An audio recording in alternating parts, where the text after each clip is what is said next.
Assalamualaikum dan salam sejahtera bersama-sama saya Siti Nurdiati Zaidi dalam Dunia 11 Pagi.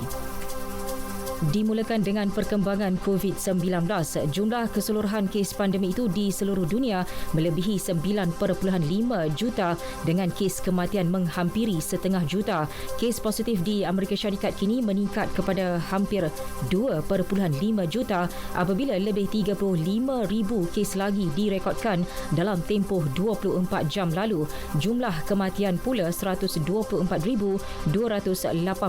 orang. Kes baru di Brazil pula mengatasi Amerika apabila lebih 37,000 kes dicatatkan dengan jumlah kematian 1,103. Keseluruhan kes di negara itu kini mencecah hampir 1.2 juta. Angka kematian pula 53,874. Negara pembawa wabak China pula hanya mencatatkan 12 kes baru. Penularan wabak COVID-19 yang telah menjangkiti 256 orang di Beijing sejak awal bulan ini berjaya dikawal. Demikian menurut juru cakap pihak berkuasa bandara itu, Zhu Hejian. Beliau bagaimanapun berkata wujud kebimbangan terhadap risiko penularan dalam komuniti yang dikaitkan dengan sebuah pasar borong makanan di bandar itu. 253 daripada jumlah kes jangkitan yang dilaporkan bermula di pasar terbabit. Namun Hejian memberitahu kadar jangkitan wabak berkurangan sejak awal minggu ini. Dalam pada itu, Thailand bercadang membuka semula sempadan kepada pelawat asing termasuk pelabur, eksekutif perniagaan dan pelancong perubatan mulai 1 Julai ini. Langkah itu susulan tiada sebarang jangkitan COVID-19 tempatan selepas sebulan. Jurucakap Pusat Pentadbiran Situasi COVID-19 Tawisip Wisanoyotin berkata keputusan akan dimuktamadkan Isnin depan.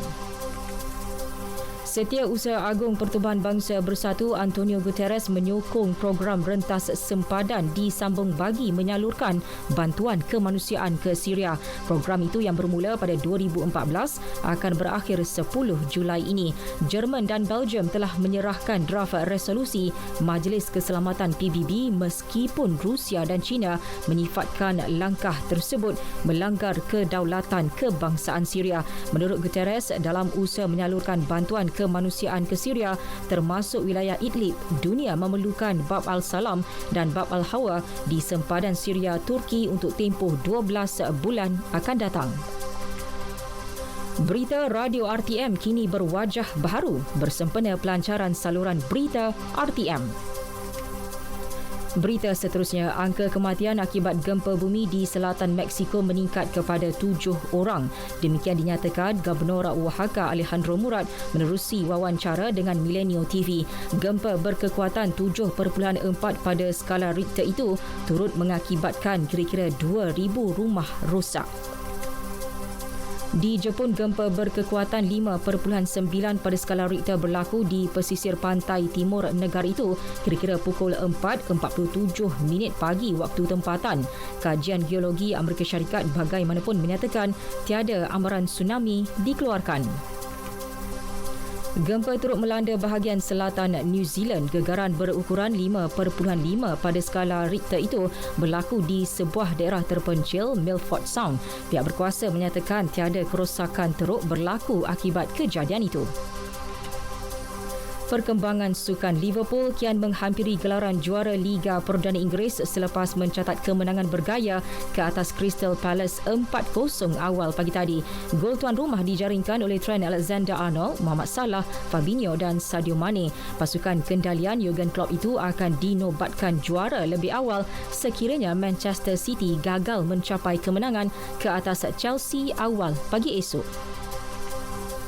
Keputusan lain menyaksikan jaringan hat-trick oleh Anthony Martial memastikan Manchester United menang 3-0 ke atas Sheffield United.